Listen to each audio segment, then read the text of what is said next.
Serious ఇష్యూగా irrigation సమస్య ముందుకొచ్చింది. అది కూడా ఎల్ఈడీలో బ్యాక్గ్రౌండ్లో రోజు రోజు కూడా ఈ సమస్య రైతుల్లో తీవ్రమైన అలజడి సృష్టిస్తూ ఉంది. ఇది తీవ్రమైన సమస్యగా ముందుకు వస్తా ఉంది. ఎల్ఈడీనో సూపర్ ఎల్ఈడీనో అని చెప్పి అంటున్నారు. దీని తీవ్రతను ప్రభుత్వం తక్కువగా అంచనా వేస్తున్నట్టు కనిపిస్తూ ఉంది. వచ్చే సంవత్సరం మార్చి వరకు కూడా మరింత తీవ్రంగా ఉండబోతుందని చెప్తా ఉన్నారు. ఇప్పటికే ఖరీఫ్ దాదాపుగా తుడిచిపెట్టుకునే పరిస్థితి కనిపిస్తూ ఉంది. రబీ అసలు ఉండదన్నట్టుగా చెప్తా ఉన్నారు చాలా మంది సైంటిస్టులు. అంటే ఈ సంవత్సరానికి ఖరీఫ్ రబీ రెండు కూడా ప్రశ్నార్థకంగా మారినటువంటి పరిస్థితిలో ఇదొక తీవ్రమైనటువంటి విపత్తుగా భావించకుండా ప్రభుత్వం ఇదొక మామూలు వర్షాలు తక్కువగా ఉన్న సంవత్సరంలో ఆలోచించినట్టుగా ప్రభుత్వం ఆలోచిస్తూ ఉంది. కేబినెట్ సమావేశాలు జరిగినప్పుడు కూడా భూములు ఎవరికి వల్ల ప్రైవేట్ వాడికి పీపీఏ లాంటివి తెచ్చి మరింత ఏ విధంగా ఈ పెట్టుబడిదారులకు వీళ్ళకి లాభాలు చేకూర్చాలా, ప్రభుత్వాన్నంతా కూడా ఏ విధంగా ప్రైవేట్ పరం చేయాలనేటువంటి ఆలోచన తప్ప లక్షలాది మంది రైతాంగానికి గురించి ప్రభుత్వం ఆలోచించేటువంటి పరిస్థితిలో లేదు. దానికి అవసరమైనటువంటి శ్రద్ధ పెట్టడం లేదు. చంద్రబాబు నాయుడు గారు రాష్ట్ర స్థాయిలో ఒక సీరియస్ చర్చ అనేటువంటిది, సమీక్ష అనేటువంటిది పైన చేయలేదనేది మనకు స్పష్టంగా కనిపిస్తూ ఉంది. ఈరోజు మన జిల్లాకు సంబంధించి ప్రధానమైనటువంటి సీజన్ అంతా ఇప్పటికే ఆవిరైపోయింది. ఇప్పుడు ఆగస్టు 15 కూడా దాటిపోయింది. ఈ సందర్భంగా మనకు నీటి వనరులుగా ఉన్నటువంటి తుంగభద్ర హై లెవెల్ కెనాలు, అదేవిధంగా కృష్ణానది నుండి హంద్రీనివా లిఫ్ట్ ఇరిగేషన్ స్కీము మన జిల్లాలో ప్రధానంగా ఉంటున్నాయి. గత సంవత్సరం కూడా దాదాపు 2 స్కీముల కింద కూడా ఎస్ఎన్సీ హెచ్ఎన్ఎస్ఎస్ కింద దాదాపు 55 టీఎంసీల నీళ్లు తెచ్చుకోగలిగినాం. గత సంవత్సరం దాదాపు 8 నెలలకు పైగా వరద ఉండడం అనేటువంటిది ఇవన్నీ కూడా తోడ్పడ్డాయి. కానీ ఈసారి అట్లాంటి పరిస్థితి లేదు. చాలా భయానకమైనటువంటి వాతావరణం నెలకొంది. ఈ సందర్భంలో ఇప్పటి వరకు కూడా ఆగస్టు దాటిపోతా ఉన్నా కూడా జిల్లా స్థాయిలో ఇరిగేషన్ పైన ఒక సమీక్షా సమావేశాన్ని ఏర్పాటు చేయాలి. ఎమ్మెల్యేలు ఉన్నారు, ఎమ్మెల్సీలు ఉన్నారు, జిల్లా పరిషత్ చైర్మన్లు ఉన్నారు, రైతులకు సంబంధించినటువంటి ప్రతినిధులు ఉన్నారు, ఇరిగేషన్కి సంబంధించినటువంటి వాళ్ళందరూ కూడా ఉన్నారు. వీళ్ళందరితో కూర్చొని చర్చించి ఈ యొక్క ప్రత్యేకమైనటువంటి పరిస్థితిని ఏ విధంగా ఎదుర్కోవాలా. ప్రతిపక్ష పార్టీలు ఉన్నాయి, వైఎస్ఆర్సీపీ ఉంది, అదేవిధంగా కమ్యూనిస్ట్ పార్టీలు ఉన్నాయి, అదేవిధంగా భూతంలో కూడా ఇతర పార్టీలు కూడా ఉన్నాయి. వీళ్ళందరూ అభిప్రాయాలు తీసుకునేటువంటి ప్రయత్నం కానీ, వాళ్ళ అంచనాలు తీసుకునేటువంటి ప్రయత్నం కానీ ప్రభుత్వం చేయడం లేదు. ఎవరో మినిస్టర్లు ఇంకొక ఆఫీసర్ కూర్చొని ఏకపక్షంగా నిర్ణయాలు తీసుకొని ముందుకు పోతున్నారు. అందుకనే ఈరోజు తీవ్రమైన అలజడి వస్తూ ఉంది. నిన్నటి రోజు రోగకొండ ప్రాంతంలో అటువైపు గుంటకల్ బళ్ళారి రోడ్డు నుంచి ఇటువైపు జీడిపల్లి వరకు ఉన్నటువంటి 3 ఫేజ్ కరెంట్ అంతా కూడా తగ్గించి వేశారు. చాలా చోట్ల వైర్లు కోసిపోయినారని చెప్తున్నారు రైతులు, మోటార్లు తొలగిస్తున్నారని చెప్తా ఉన్నారు. రైతుల పైన కేసులు పోలీస్ స్టేషన్లకు రమ్మంటున్నారని చెప్తా ఉన్నారు.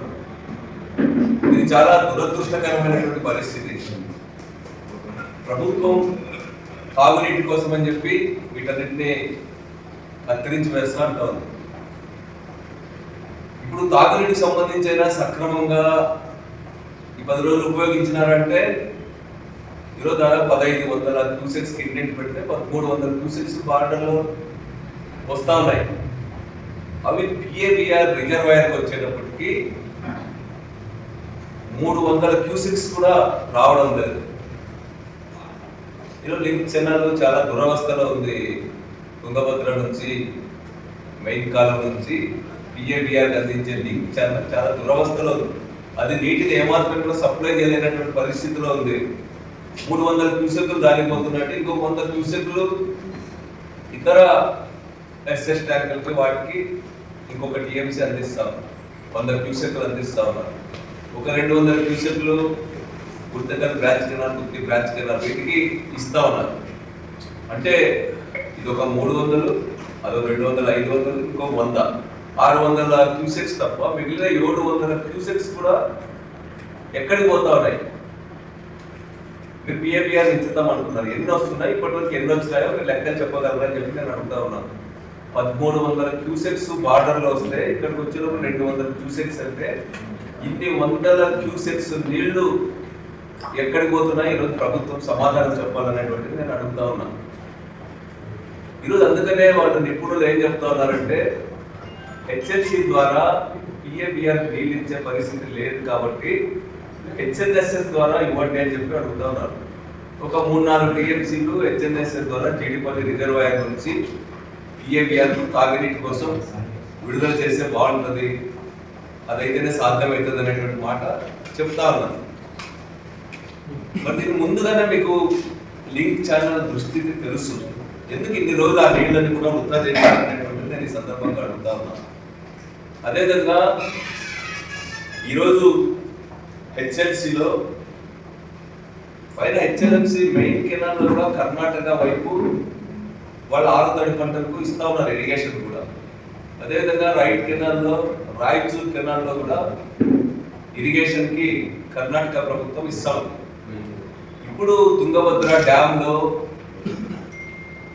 ఈరోజు నీటి పరిస్థితి, భవిష్యత్ అంచనాలనే లెక్కగట్టి ఇది 20 టీఎంసీలు దాటి 24 టీఎంసీల వరకు పోయే అవకాశం ఉందని చెప్పి ఇరిగేషన్ నిపుణులు చెప్తా ఉన్నారు. ఇప్పుడైతే 13-15 టీఎంసీలు అని చెప్పి చెప్తా ఉన్నారు.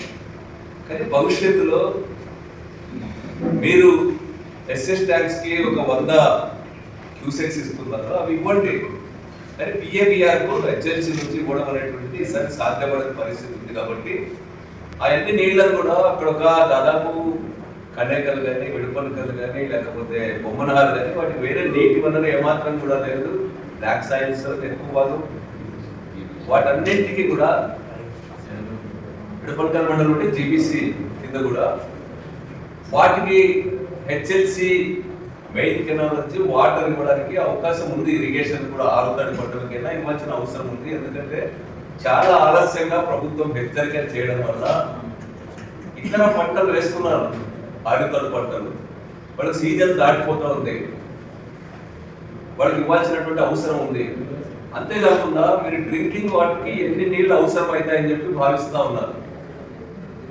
మీరు చెప్పే లెక్క ప్రకారమే టీపీ డ్యామ్స్ కదా 15 టీఎంసీలు వచ్చేటప్పుడు పిఏబిఆర్ కెపాసిటీ ఎంత, అదేవిధంగా ఇతర సమ్మర్ స్టోరేజ్ ట్యాంక్స్ కెపాసిటీ ఎంత నీళ్లు మీరు డ్రింకింగ్ వాటర్కి ఇస్తారు, ఎంత నీళ్లు మీరు 6 తడి పంటలకు ఇవ్వడానికి అవకాశం ఉందనేటువంటిది లెక్క చెప్పమని నేను అడుగుతా ఉన్నా. చర్చించినారా మీరు అని నేను అడుగుతా ఉన్నా.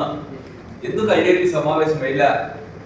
ఐఏబీ సమావేశం వేసి ఎక్కడ నీటి అవసరం ఉంది, ఎక్కడ 6 తడి పంటలు వేశారు, ఎక్కడ ఎంత విస్తీర్ణంలో వేస్తున్నారు, ఈరోజు తాగునీటికి ఎంత అవసరం అనేటువంటిది లెక్కలు తీయాల్సినటువంటి అవసరం ఉంది. మీరు ఒక్కరే ఎక్కడో ఏసీ గదిలో కూర్చొని లెక్కలు తీసి దీనంతా అమలుపరచమంటే రైతులు ఈరోజు ఇంత క్షోభపడతా ఉన్నారు. రైతులు రోడ్డు మీద ఎక్కేటువంటి పరిస్థితులు వచ్చేసాయి. 1-2 రోజులు ఉంటే రైతులు రోడ్ల మీద వచ్చేటువంటి అవకాశం స్పష్టంగా కనిపిస్తా ఉంది. అట్లాంటప్పుడు వాళ్ళకి వచ్చే మోటార్లు ఎత్తిపోయి స్టేషన్ పిలిపించుకొని పరిష్కారం చేస్తారా? సమస్య ఉంది, వాస్తవం, అది తీవ్రమైన సమస్య ఉంది. దీనికి ఏం పరిష్కారం? ఈరోజు బోర్లలో నీటి మట్టాలు పడిపోతా ఉన్నాయి, హార్టికల్చర్ పంటలు దెబ్బతింటాయని చెప్పి భయపడతా ఉన్నారు. ఒక పక్కేమో అందరిని ఎవరు లైనింగ్ చేసినారు, కిందికి నీళ్లు పైన నీళ్ళు ఇవ్వమంటారు 2వ దశలో వీటన్నింటిలో. ఇప్పుడు మొదటి దశ అంతా కలిసిన ఈ మోటార్ల కింద వీటి కింద ఎన్ని ఎకరాలు సాగు చేసుకునే ప్రయత్నం రైతులు చేస్తున్నారు. ఎన్ని ఎకరాలకి నీళ్ళు ఇవ్వాల్సినటువంటి అవసరం ఉంది, ఎన్ని మోటార్లు ఉన్నాయి, వీటి కరెంట్ కనెక్షన్ పరిస్థితి ఏమి, ఇవన్నీ మీరు ఏమైనా అంచనా వేసినారా? దాని గురించి లోతైన చర్చ ఎప్పుడైనా చేసినారా అనేటువంటిది నేను ఈ సందర్భంగా అడుగుతా ఉన్నాను.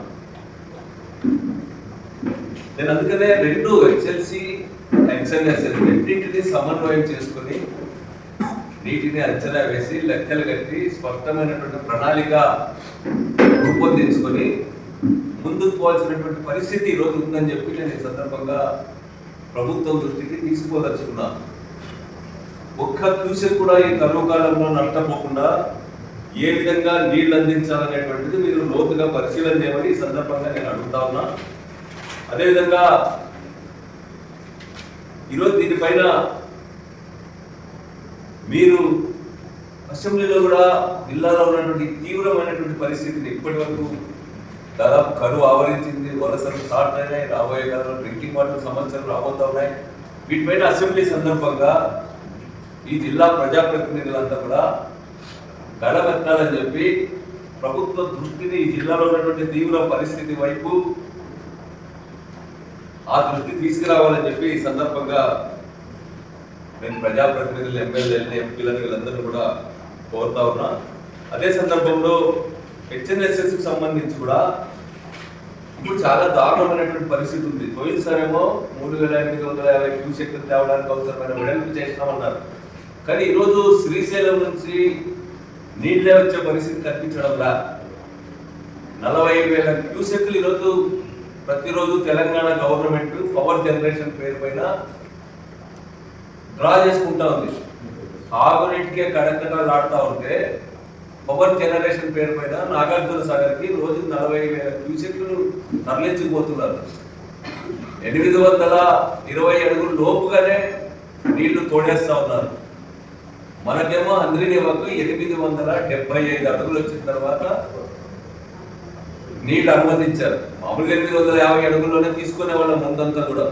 కానీ ఈసారి 870 అడుగుల పైన మన అంద్రినివకు అనుమతించినారు. ఈ రోజు వరకు కూడా 2.5 టీఎంసీలు కూడా రాని పరిస్థితి ఉంది అంద్రినివా కాలువకి. అంద్రినివా కాలువ రాష్ట్రంలోనే, దేశంలోనే అత్యంత కరువు ప్రాంతాలైనటువంటి అనంతపురం, కర్నూలు, కడప, చిత్తూరు జిల్లాలకు వాటిలో కూడా అత్యంత దారుణమైనటువంటి కరువు పరిస్థితులు ఉన్న ప్రాంతాలకే నీళ్ళు అందించే ప్రాజెక్టు హెచ్ఎన్ఎస్ఎస్ ప్రాజెక్టు. మళ్ళీ ఈ ప్రాజెక్టుకి ఈరోజు ఇరిగేషన్ ఎక్స్పర్ట్స్ వీళ్ళంతా ఏం చెప్తున్నారంటే ఇదే పద్ధతుల్లో కిందికి తెలంగాణ గవర్నమెంట్ నీళ్ళన్ని కూడా డ్రా చేస్తూ పోతే ఇంకో 15 రోజులు కూడా అంద్రినివాకు వదిలేటువంటి పరిస్థితి లేదు అని చెప్తా ఉన్నారు. అంద్రినివాకు మనకు అందరూ తెలిసి వెడల్పు చేసిన తర్వాత కూడా 4 రోజులకు ఒక టీఎంసీ వస్తాయి. ఇంకో 10 రోజులు 15 రోజులు వస్తే ఇంకో 3-4 టీఎంసీలు వచ్చే అవకాశం ఉంది. మరి ఎట్లా ఈ ప్రాంతాల్లో సాగునీటి సమస్యలు పరిష్కరిస్తారు అంద్రినివా కింద అని చెప్పి ఈ సందర్భంగా మేము ప్రభుత్వాన్ని అడుగుతా ఉన్నాం. మీరు ఎందుకు గట్టిగా డ్రింకింగ్ వాటర్ సమస్యలే నెరవేరక ముందే అక్కడ పవర్ జనరేషన్ చేసి నాగార్జున సాగర్ కు ఎట్లా తీసుకుపోతారని చెప్పి ఎందుకు గట్టిగా విడదీయలేకపోతున్నారు? రేవంత్ రెడ్డితో మీకు ఉన్నటువంటి సంబంధాలైనా లేకపోతే ఇప్పుడు కూడా గతంలో లాగా రహస్య చర్చలు ఏమైనా రేవంత్ రెడ్డి గారితో చేస్తున్నారా? మీరు ఇమ్మీడియట్ గా కిందికి 820 అడుగుల లోపు నుంచే నీటిని మళ్లించే తెలంగాణ అన్యాయాన్ని మన రాష్ట్ర ప్రభుత్వం దాన్ని ఎండగట్టాలా, ఎదుర్కోవాలా, ప్రతిఘటించాలని చెప్పి ఈ సందర్భంగా నేను కోరుతా ఉన్నా. అక్కడ 40,000 క్యూసెక్లు అక్రమంగా తరలించిపోతుంది ఏమి అని మీరు ఇక్కడ మోటార్లు పీకేస్తాం, కరెంట్ కనెక్షన్లు తీసేస్తాం, 3 ఫేజ్ తొలగిస్తామని చెప్పడం ఏ విధంగా న్యాయం అవుతుందో ఈ సందర్భంగా ప్రభుత్వాన్ని నేను గట్టిగా డిమాండ్ చేస్తా ఉన్నాం. అంతేకాకుండా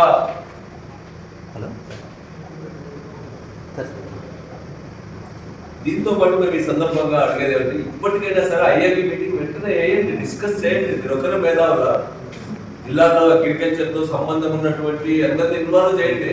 రైతు సంఘాల ప్రతినిధులు ఉన్నారు, ప్రతిపక్ష పార్టీలకు సంబంధించిన ప్రజాప్రతినిధులు ఉన్నారు, అధికార పార్టీ ఎమ్మెల్యేలు ఉన్నారు. గ్రౌండ్ లెవెల్ రిపోర్ట్ అంతా కూడా ఏం ఫీల్ అవుతున్నారు రైతులు అనేటువంటిది అంతా కూడా తీసుకోమని చెప్తా ఉన్నాం. అదే కాకుండా ఖరీఫ్, రబీ 2 పోయేటువంటి అవకాశం ఉందని చెప్పి చెప్తా ఉన్నాం. ఇట్లాంటప్పుడు కరువుకు సంబంధించి మీ కార్యాచరణ ఏమి, ఏ విధంగా వలసలు ఆపుతారు, ఏ విధంగా రైతులను కాపాడుతారు? ఇప్పటికే ఎల్లినో వానలు లేట్ అని చెప్పి జొన్నలు ఇస్తాం, కొర్రలు ఇస్తాం, అదేవిధంగా ఇతరం అందజేస్తాం రైతులకు సబ్సిడీ పైన అని చెప్పారు. ఇప్పుడు ఆగస్టు 15 వస్తా ఉన్నా కూడా ఎక్కడైనా మీరు ఇచ్చినారా అని అడుగుతా ఉన్నా. ఎందుకు ఇంత నిర్లక్ష్యం చేస్తున్నారని చెప్పి నేను అడుగుతా ఉన్నా. రైతులు ఆత్మహత్యలు ఎన్ని నమోదైనాయి ఈ జిల్లాలో? ఒక్క రైతుకైనా ఆత్మహత్యకు పరిహారం అందించినారా మీరని చెప్పి విత్తనాలు ఇవ్వరు, రైతుల పంటలు కొనరు, రైతులకి ఇన్సూరెన్స్ ప్రీమియం ప్రభుత్వమే కట్టేదాన్ని రద్దు చేస్తారు. పోనీ ప్రజలనే కట్టుకోమంటే చివరి నిమిషాల్లో అందరిపైన ఒత్తిడి తెచ్చి 50% కూడా కట్టుకున్నటువంటి పరిస్థితి ఉంది. ఈరోజు ఇన్సూరెన్స్ కూడా ఇన్పుట్ సబ్సిడీ ఇవ్వరు. పోనీ పంట నష్టపోతే ఏదైనా పరిహారం ఇస్తామనేటువంటిది మీరు చర్చించి గవర్నమెంట్ స్థాయిలో మీరు అనౌన్స్ చేయండి అనేటువంటిది కూడా మేము ఈ సందర్భంగా అడుగుతా ఉన్నాం. అందుకనే మేము ఈ సందర్భంగా కోరేది ప్రధానంగా